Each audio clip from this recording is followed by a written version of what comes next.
You here. Just wanted to let you know this is a part of a series of educating the Kilimani community on the steps to working towards having a local plan. And so people are still on the way. That's also why I want us to move up so people don't have to crawl over you as they come in. But I'm going to hand it over now to a board member from the Kilimani Project Foundation. But I want to let you know that we're video recording this so that we can have it. We want people to be, if they're not here in the room with us, to get the same gems of knowledge and information about planning so that we can all walk together in a knowledgeable way and a way forward. So this will be recorded. It'll be on our YouTube channel. It'll be on all different ways. But we're also Facebooking live this evening. So people that are not here with us also can be getting this live and participating. So just wanted to let you know that. Like I said, I'll hand it over to Muema Karanja. He's a board member of the Kilimani Project Foundation, and then he will introduce our speakers for the evening. Thank you. Thank you, Robin. Good evening, everyone. Habari zenyu? Yeah. Thank you very, very much for being here. One of the things that Kilimani Project Foundation is trying to do is to really encourage citizens to participate in the life of the city. I think it's something that has always sort of fallen in the background. We as Kenyans have a wonderful history of sitting back and letting wengine wasome katiba. Unakumbuka? Fulani amesoma, there's no need for me to read it. But those days are gone. And we would really like to encourage public participation in the issues of governance of the city. So on behalf of Kilimani Project Foundation, I want to welcome you and thank you for participating in this. Whether you're participating physically live here or you're participating online through any of our other channels, thank you very, very much. Today we probably will have the cream of city planning.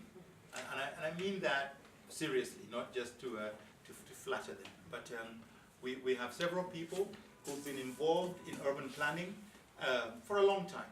And they understand urban planning, but more particularly they understand Kilimani.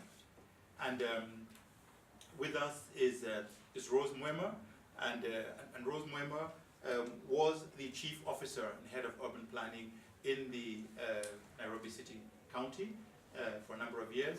She has since retired from that and set up her own firm of town planning known as Impact Consultants. And it's situated right here in Kilimani.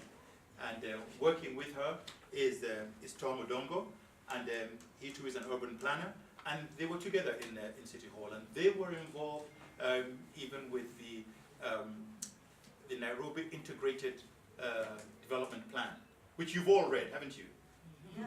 Yeah, since you've all read it, there will be a quiz, and Rose will quiz you on it. So please, if you can recall the various sections of it, she will be talking about that and help you through it. And also with us is Patrick Adola, and Adola, that's right, yeah, Patrick. And Patrick too is an urban planner and great advisor in that area. He's an expert. He's an expert in urban planning, and one of the projects that he's currently involved with. You've all heard of Konza City, and if you find that the roads are narrower than they should be or wider than they should be, now you know who to ask. It will be Patrick, because he is he's a chief advisor on that particular project for the government. So these are men and women that I think you can feel confident to challenge in whichever way you want. But most of all, to challenge them in how can you participate going forward in public participation of planning of Kilimani first and the rest of Nairobi, if not all of Kenya. So thank you, welcome, and let's make this evening a fruitful, enjoyable evening. Thank you very much. Back to Robin, you can invite me. Yeah. Thank you. Great. Thank you very much, Hugo.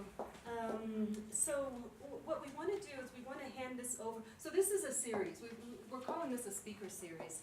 And it's a 4-part speaker series where we are dissecting and breaking up what there is about planning, and so that we're also kind of, you by the end of this, you kind of get a certificate as a planner, if you will. You kind of like have a primer in what is planning, what does it entail, what are the questions and the things I should be asking and looking for.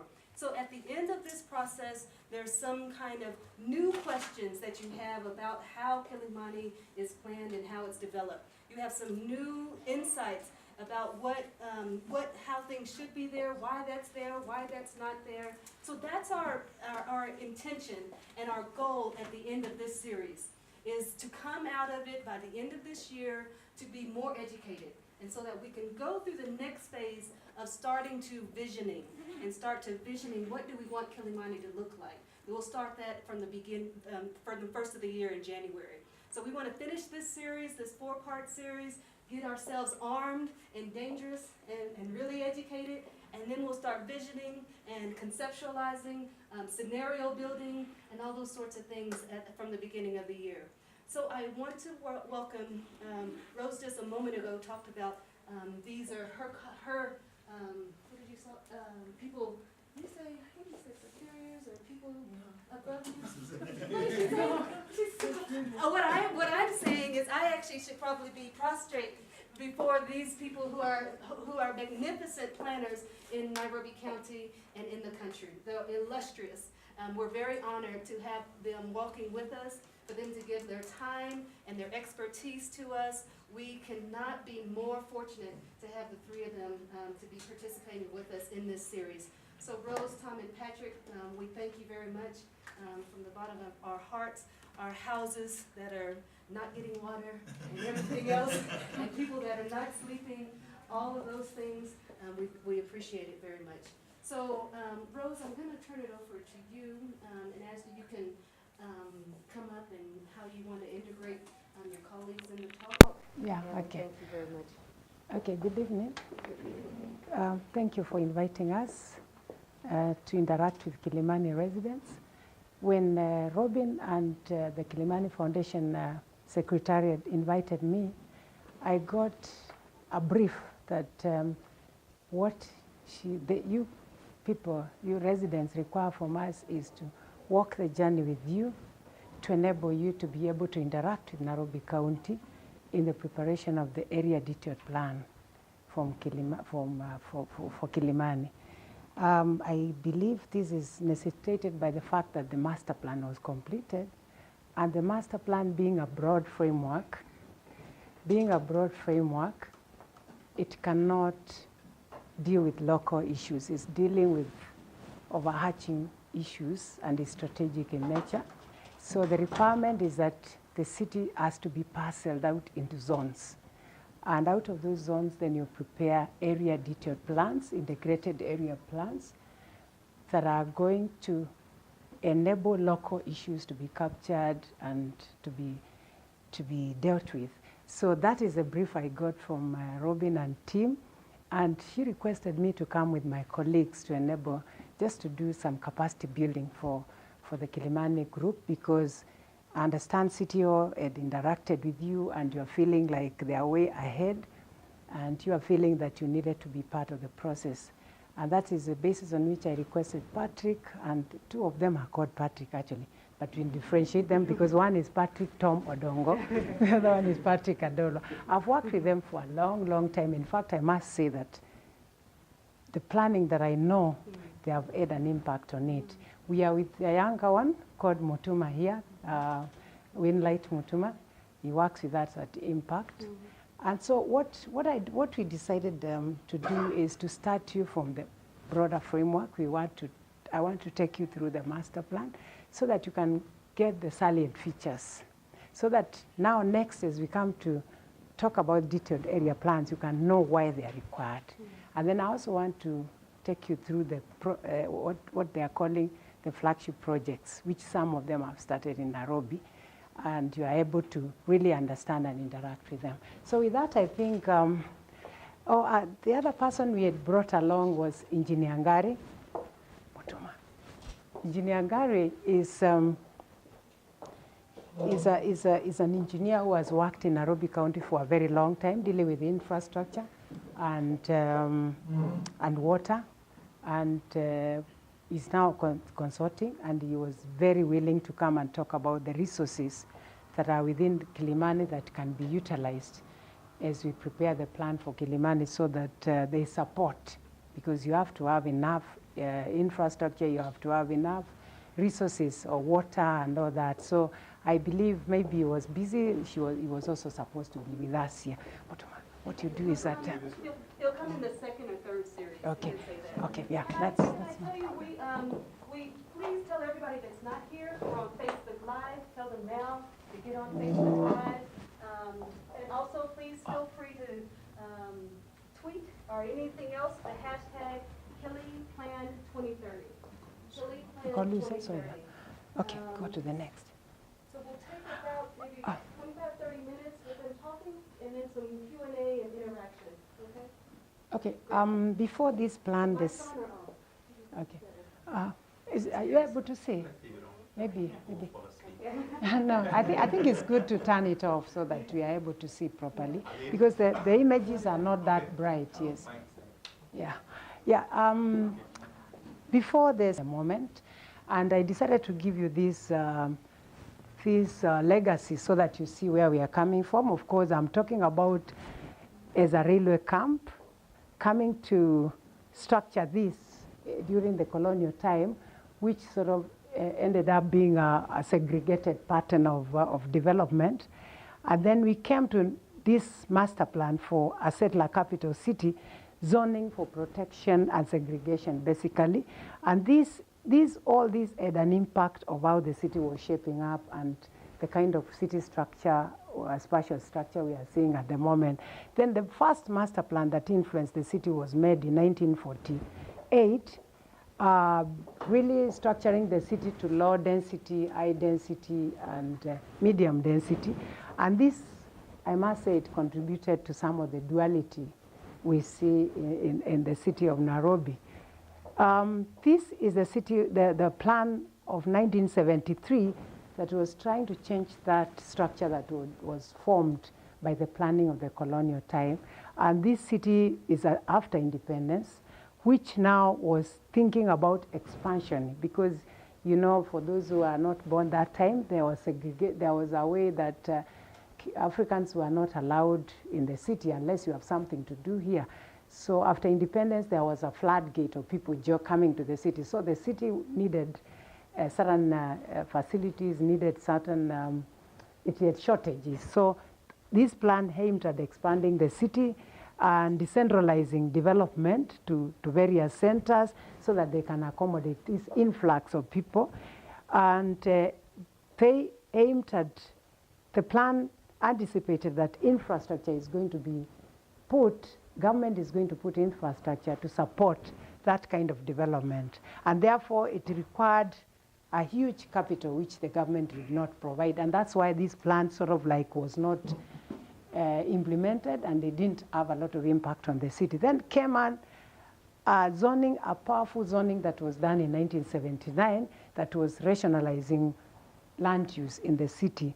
And it had a lot of influence on the city development and distributed the current structure that we are seeing actually. There was a lot of it proposed that there's a lot of densification of land use and infrastructure and amenities they were not improved. As densification was taking place, amenities were not in tandem. And then these plans influenced how this plan of 2014 behaved, because the plan aimed at now developing, altering or changing that structure of the city so that we can have an efficient system, so that we can have a sustainable development.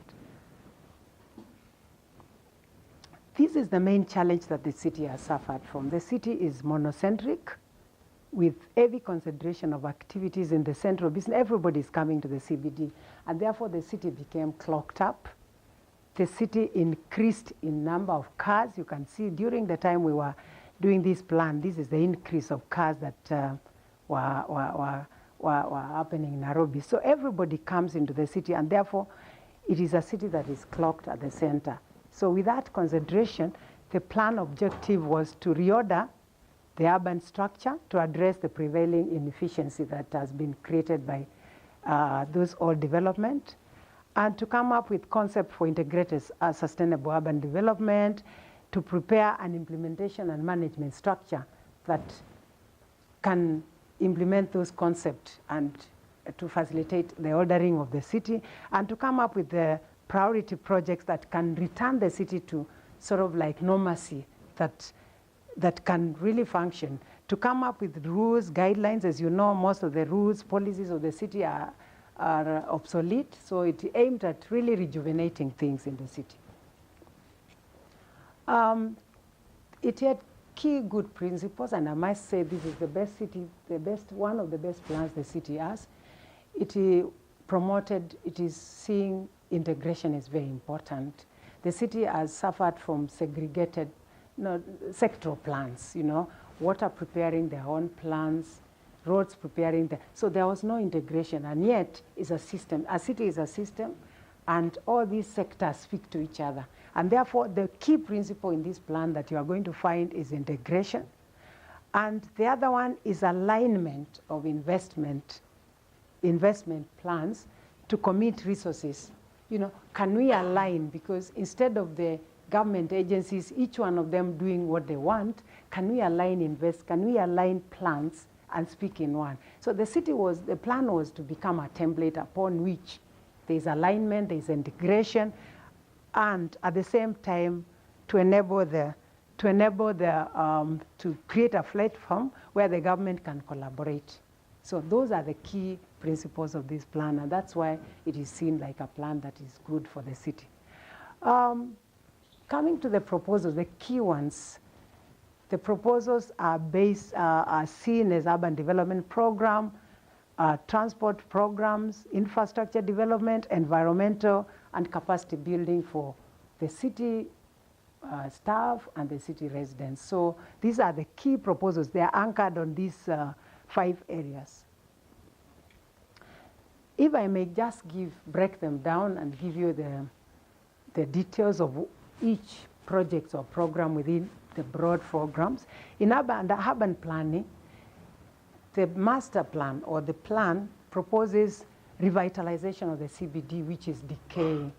The CBD is decaying, is dead at night. How do you revitalize it to become sustainable? Then the plan also has sort of like proposed decentralized district, so that we can now remove the monocentric structure that I had shown before.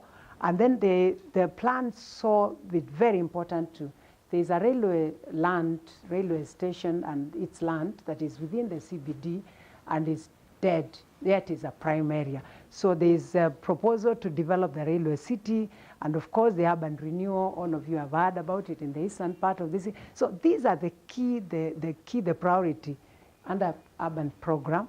Under urban transport, there's road network development and the public transport. And among these public transport is modernization of the railway, the railway transport. Then there is infrastructure development. We are feeling that if the city has to develop, it has to have enough water. I'll be demonstrating the amount of water we are receiving at the moment. There has to be enough power to be able to attract investment, to be able to drive industries and all that. And of course, telecommunication has to be there. Under environment, these are the key, and you can see the master plan has really captured the key problems that we are suffering under environment. There is stormwater drainage. The city is still having a very old stormwater drainage plan of the colonial time, and yet the population and that's why we are experiencing what is a runoff water problem. And then it's also talking about solid waste. What kind of institutional framework can the city still continue to collect garbage, or we have to come up with a structure that facilitates and bring in private sector? So we are also talking about air pollution. The master plan, through the studies that were done during that time, showed the city is the most polluted in perhaps East Africa. And therefore, there are programs that are aimed at controlling this. Then integrated, you can see the wetland, the riparian wetlands are also captured in the master plan. We are supposed to have a plan of the wetlands and see and come up with a real plans on how to protect them. Then there is urban development capacity building, where the city is supposed to have a robust GIS and develop an integrated ICT infrastructure so that it can now operate with systems that work. Then human resource development. What is then the implementation framework that the city envisage or is likely to envisage to implement this? The master plan, as I said, is a broad framework, yes, and the city is looking at implementing this to start with flagship projects, the ones I've just shown. Then it has also programs. And then the other way of implementing the master plan is preparing the area detailed plans, as we are starting to do, and sub-center developments, sectoral investment plans, and of course, moving forward to do resource mobilization and bringing in the private sector so that they can have the necessary finances. Progress, I want to speak from where we left, me and Tom, where we left. The city had already started this proposal. It was under Kenya Railways, and the consultant was advanced. I understand now actually they are having drafts plan. So I think this is progressing very well. The sub-center development, we started with a development control policy, which I believe, actually the time we were leaving, we left a draft that I hope they have moved it forward. Then the loop line is a line or a railway line around the city so that we can now start opening up the central business district. There was some overpass from to make the industrial area be linked to the city, the city center, and I think this was still at the feasibility study. And this viaduct, and then the revitalization of the CBD with the Green Mall. These ones were, and I think the contracts were being signed where we left. Then Eastlands Urban Renewal, they had actually done substantial and even came up with financing model and all that, and I believe I've heard that they are likely to begin them. I think this, I'm not aware, revitalization of the commuter train is part of the urban transport program. I don't know where they are as such. Air quality, we had started a policy, which I believe city must have moved on. And there were several strategic environmental plans dealing with riparians, dealing with wetlands that were going on at that particular time with the city and other environmental. I felt it's important I give you a bit of the flagship projects which I've been mentioning. And this is the railway city. Basically, the aim here is to encourage businesses and mixed use to locate in this area so that the land can be revitalized and can start accommodating other users that can revitalize the CBD, which is dead at night. And there was a loop line around within the same. The new public termini around the railway line, it was to be improved and to be able for connectivity. And then, of course, this area was to now be reworked so that the water supply, sewerage, drainage, and all that, they are rejuvenated. There are new ones to make that area vibrant. Then the other one was urban regeneration, part of revitalization. This is the railway city we are talking about. And this is where it's actually almost a repeat. The sub-center development.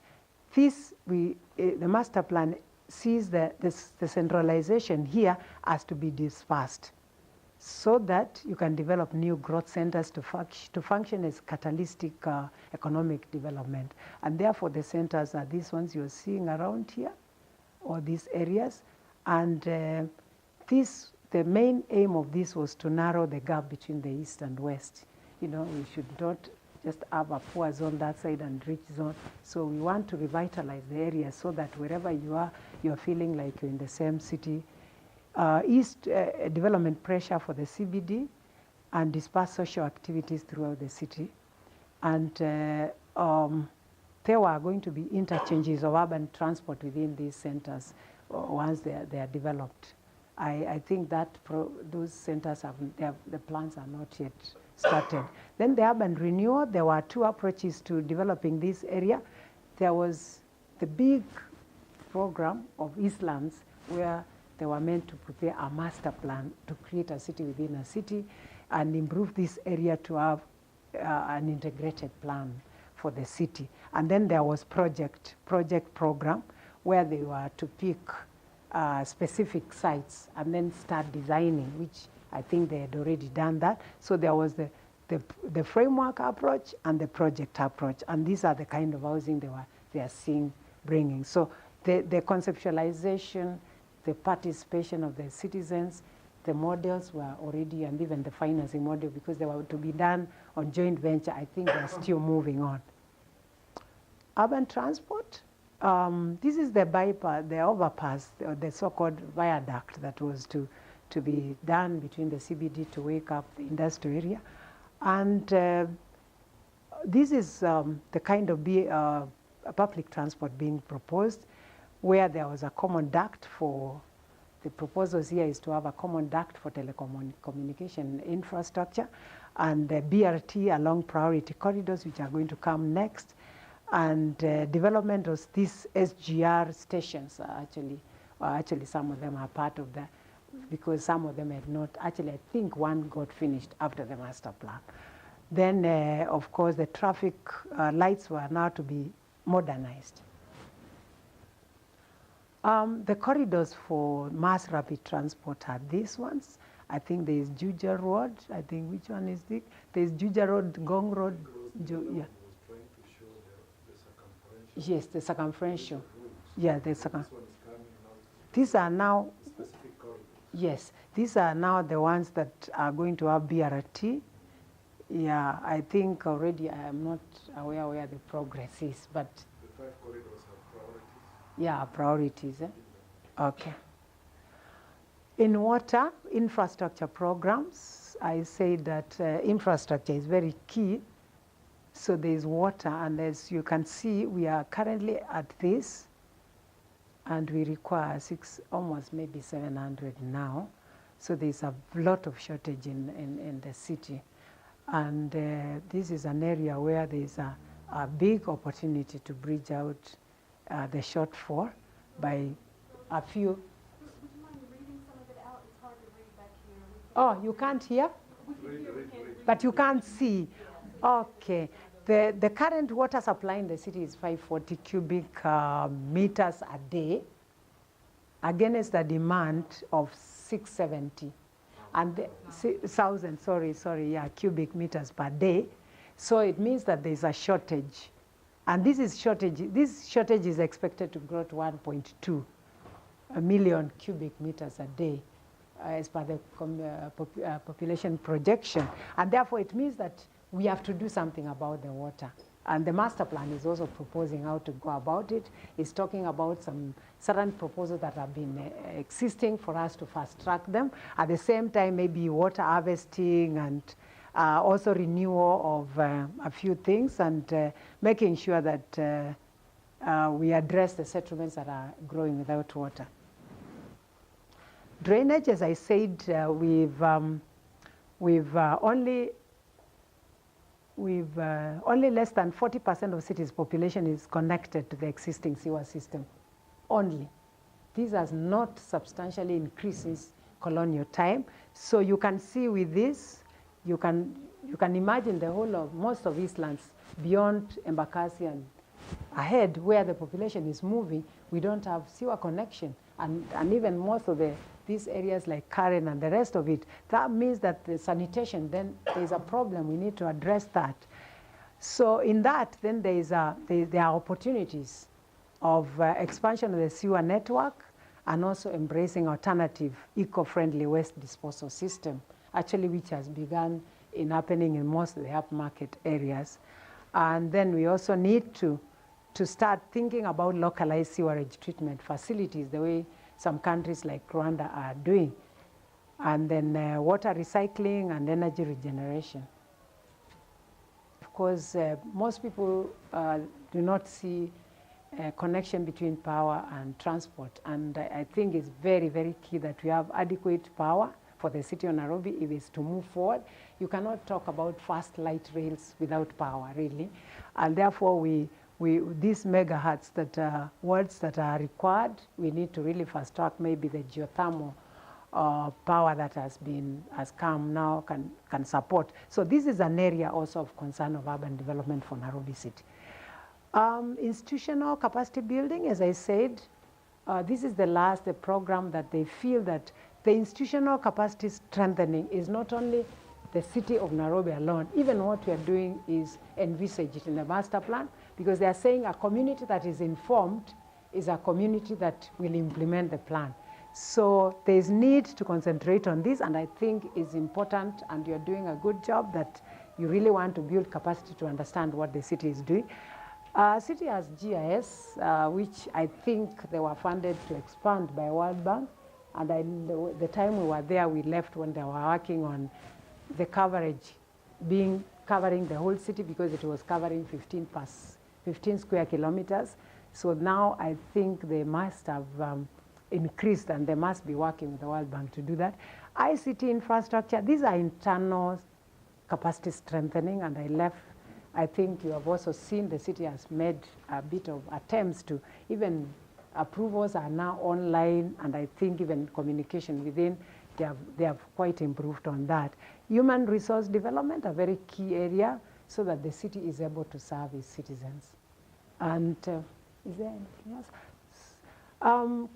Conclusion, what I feel personally, and I think this is shared by most of the planners, this is a plan that needs multi-sectoral coordination and cooperation for purposes of collaboration, so that the departments work together. Cities all over the world that have made movements that have progressed, activities are very integrated.